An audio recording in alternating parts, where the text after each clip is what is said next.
નમસ્કાર દર્શક મિત્રો, હું છું રિપોર્ટર યાસીન બાબોર અને આપ જોઈ રહ્યા છો ફતેપુરા લાઈવ।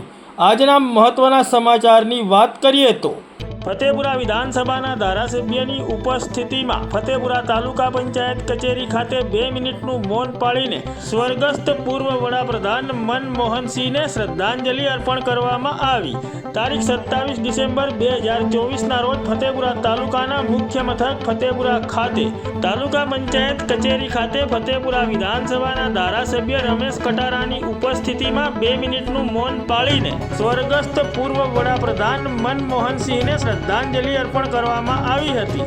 આ વેળાએ ફતેપુરા તાલુકા પંચાયતના પ્રમુખ ભરત પારગી તેમજ ફતેપુરા તાલુકા પંચાયતના ચૂંટાયેલા તમામ તાલુકા સભ્યો તેમજ ફતેપુરા તાલુકા વિકાસ અધિકારી તેમજ ફતેપુરા તાલુકા પંચાયતના અધિકારીઓ અને કર્મચારીઓ ઉપસ્થિત રહ્યા હતા।